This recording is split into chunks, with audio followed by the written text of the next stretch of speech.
مشاهدينا في كل مكان، أهلا بيكم. احنا معاكم النهاردة داخل سفارة جمهورية الهند.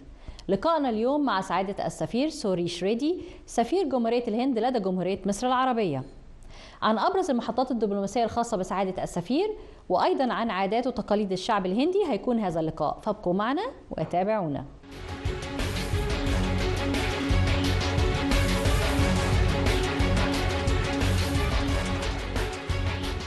مشاهدينا في كل مكان، بيسعدنا أن نكون في ضيفتنا اليوم سعادة السفير سوري شريدي، سفير جمهورية الهند لدى جمهورية مصر العربية. Your Excellency, can you please first tell us more about your diplomatic stations before coming to Egypt? Yeah, it's a long career. I must say, I first started in Cairo. I was here in the early 90s. I lived here for almost 4 years. And then I went to Oman, then I was in Abu Dhabi. Then, of course, in between I was working in headquarters. But as the ambassador, I was first ambassador in Iraq, in Baghdad. And then from Iraq, I went to Indonesia. I was the ambassador for ASEAN. And then I went to Brazil. Before coming to Egypt, I was the ambassador in Brazil for almost 5 years. And now I've been here for almost 6 months. But you have been for some time in the Middle East here. Yeah, it's quite some time actually, because if you look at it, if you include my first stint in Cairo, then Oman, then Abu Dhabi, then Baghdad, again now in Cairo, so 5 times, right? So, Your Excellency, that makes me anxious to know what different have you been seeing here in Egypt since the first time that you have been here? For me, I would say I've become a half Egyptian. They say like, if you drink the water of Nile, you'll come back, right? So I think I drank a lot of water of the Nile. But the people are still the same, very warm, very friendly, very welcoming. And life is comfortable. The culture is such a very nice culture which welcomes everybody. The change, there are some important changes. What I find, number one, is that we can say the economy is quite dynamic. I find the economy really is much larger, it is quite dynamic. And second would be the infrastructure. Really the government has done wonderful work on the infrastructure. And I would say it has laid the platform for the future of Egypt. And a third is, of course, the Grand Egyptian Museum. That is something which I think the people of Egypt should be really proud of. And the fourth and important would be the new capital city. The new capital which has been built. That's a very remarkable project.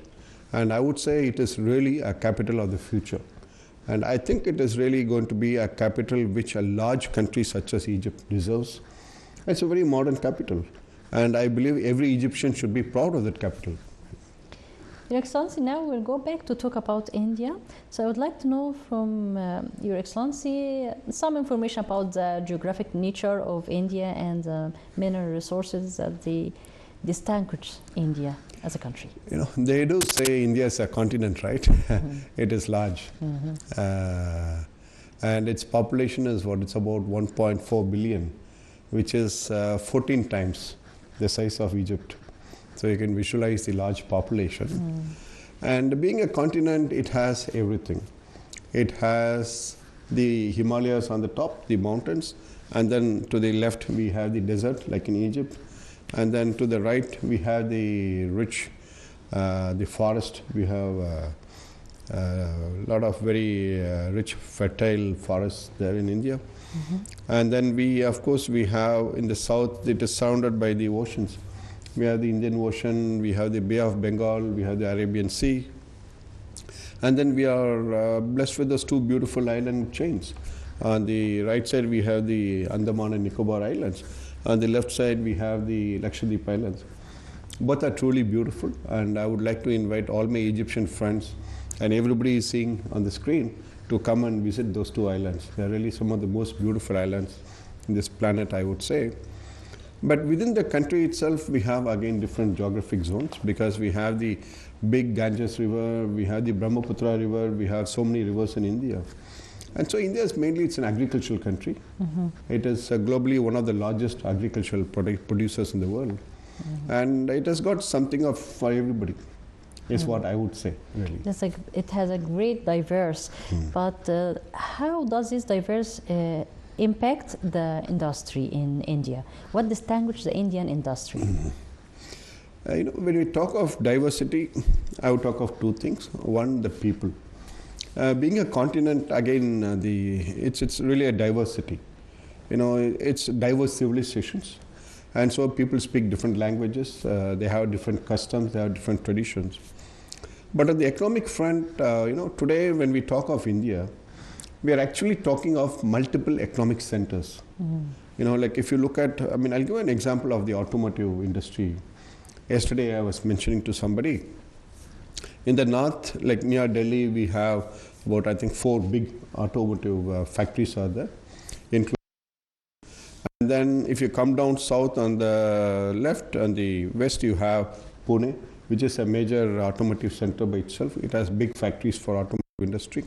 And then you come down south in Chennai. Chennai is today considered to be the Detroit of India because of the large number of automotive industries which are there. And then again you got a separate cluster of automotive industries. Or if you look at the defense industries, today we have defense industries which are there in the north and which are there in the south. Or if you look at Bangalore, which is considered to be a technology hub. Or if you look at Hyderabad, which is considered to be a pharmaceutical hub. And so today in India, what we have is actually each region of India is an economic center. And so when you talk of India, you cannot talk of just one India. You have to talk of multiple Indias. That is what is actually shaping the growth of India. That every region is competing, every region is growing fast. And today we have some regions which are growing at like 30% annual growth rate, some regions which are growing at like 5% growth rate. But the average growth rate is a very healthy growth rate, and we have about 9% average growth rate today in India.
Your Excellency, I would like also to know more about the people, the Indians, the customs and traditions of the families.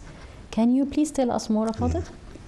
It's very interesting this because I feel the Indian and Egyptian culture is similar, very similar. In terms of, for us, the family is the center. Our life is around the family, the importance we attach.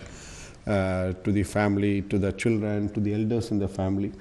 We share the same values, and to a large extent, similar cultures also. And for us, it's very important that we have been living as a joint family from the childhood till we become adults. We tend to live as a joint family. And that way what happens is the child also gets a very emotional, healthy upbringing because it's a joint family, right? And that's something which is very important. But as a country, as I mentioned, if you go to the north, you will find the culture is different, the language is different, the food is different. Similarly, if you go to the west, it will be completely different language, different dresses, and even the food would be different. Or if you come to the south, because it is also one, because each part of India has its own civilization. Yes. When I talk of civilization, I am talking of a civilization which is like 4,000 years old. And so it has its own language, it has its literature, it has books, it has theater, it has music, it has its own cultural festivals. And because of which today India is actually a continent in the true sense of the term, because it's a diversity and at the same time it is a united country. What we call unity in diversity. And so it adds a lot of fun. Like if you're traveling from the north to the south, you find everything is different completely.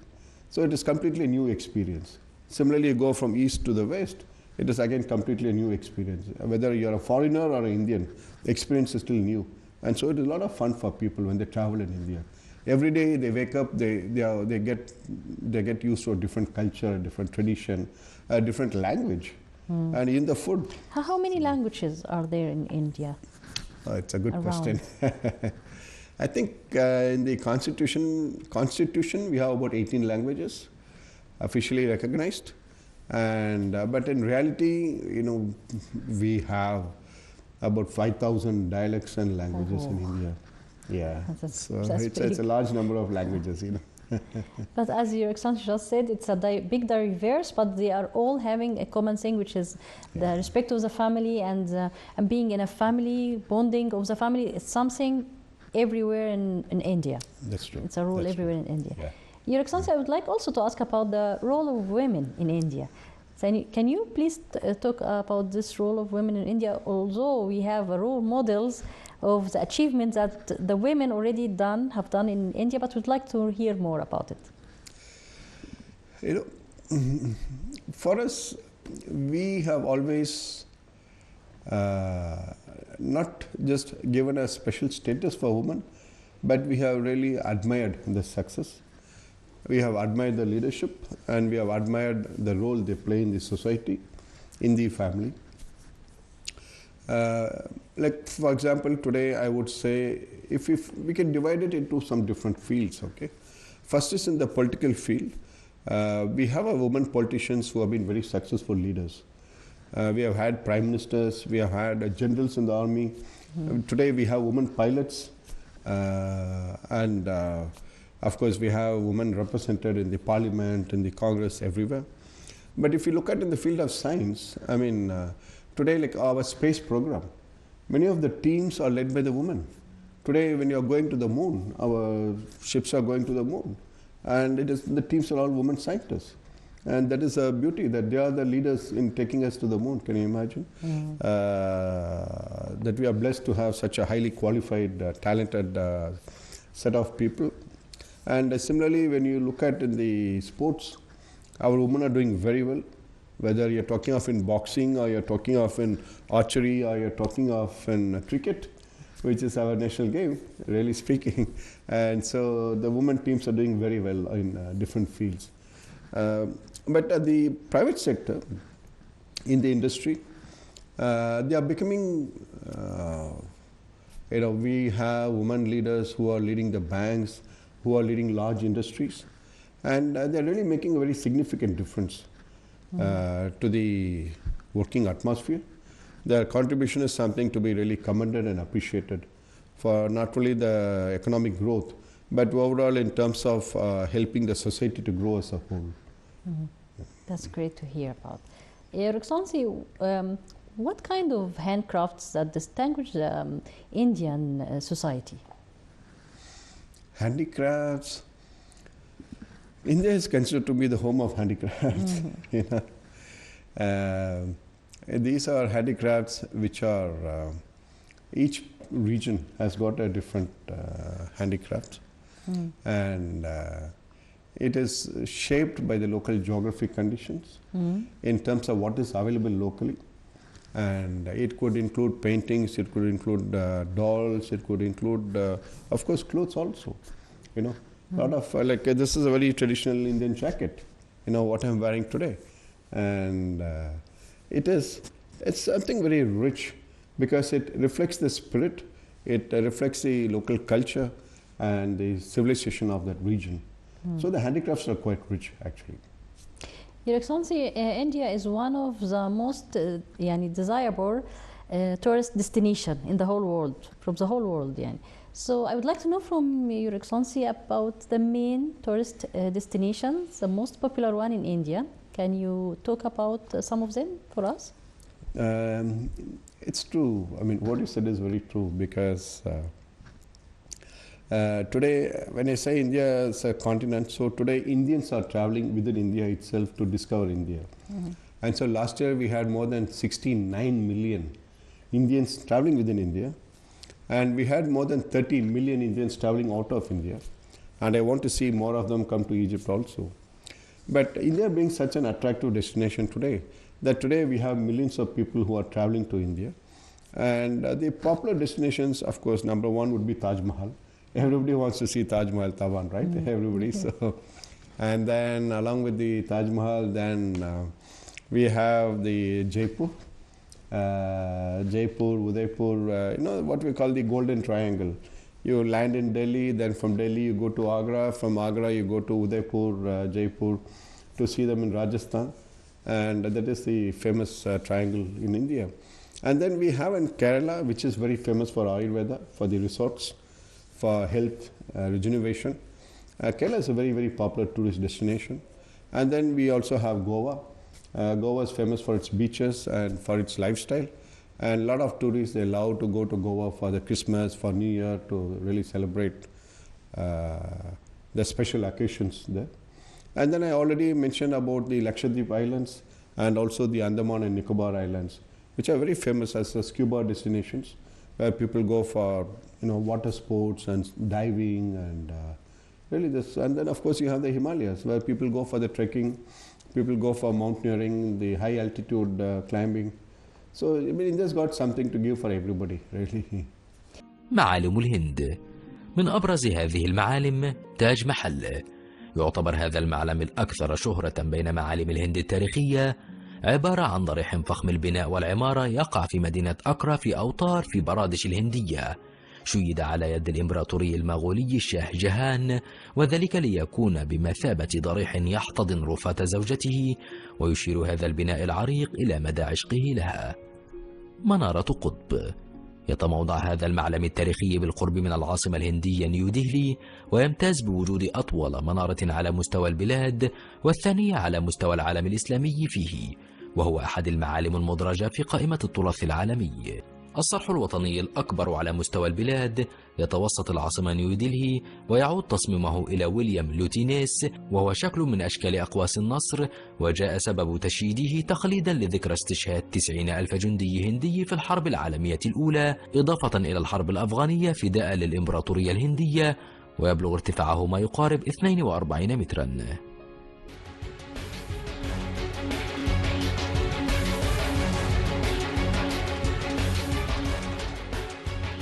And what if I asked Your Excellency about the Indian cuisine? The Indian cuisine conquered the whole world. It became an international cuisine.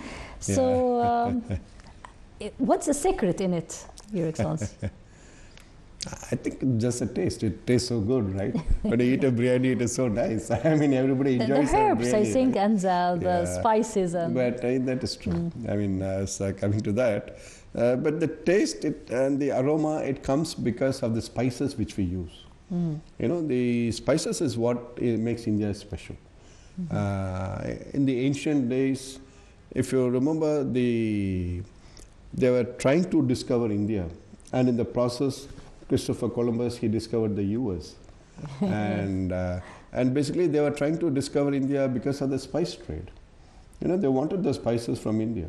And that is what led to this stronger connection between India and Europe. And when you talk about spices, it's got something for everybody. Again, I keep saying it because India is truly a country in which you got something. Now, if you take like ginger, for example, traditionally we've been using ginger in our cooking because ginger is considered to be good for the constitution. Yes, and healthy. Especially if you have cold, and it balances your stomach also.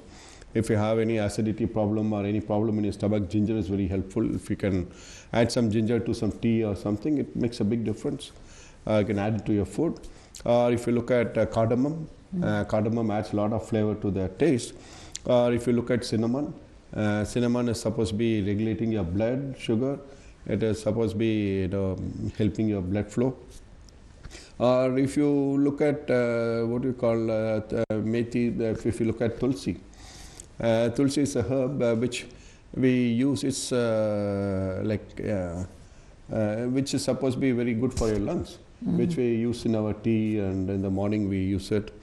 Or if you look at what we call methi, here you say shaibi nana. That is supposed to be good. It's good for you, right?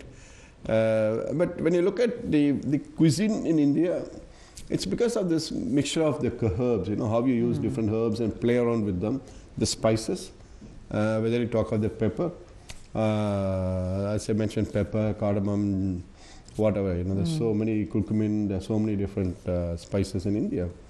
Most of those spices, the people reinvent or rediscovered it in other fields to use, not only in cooking, in health, as your excellency just mentioned. اللغة في الهند بها لغات عدة، من أهمها اللغة الهندية الآرية التي يتحدث بها 75% من الهنود، واللغة الدرافيدية التي يتحدث بها 20% من الهنود. وتنص المادة 343 من الدستور الهندي على أن اللغة الرسمية لحكومة الاتحاد هي اللغة الهندية بالخط الديوناكيري بدلا من الإنجليزية الحالية. عملة الهند. الروبية هي عملة الهند وتنقسم إلى 100 بيزا، وكانت العملة المتداولة في الإمارات قبل قيام الاتحاد، وهي تساوي 0.014 دولارا أمريكيا. مناخ الهند. مناخها متنوع، يسود فيها المناخ الرطب والمناخ الاستوائي والمناخ الجبلي.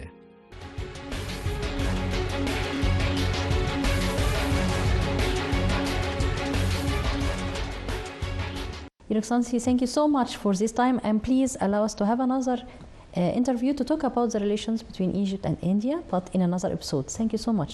It's my pleasure, and thank you so much for this conversation.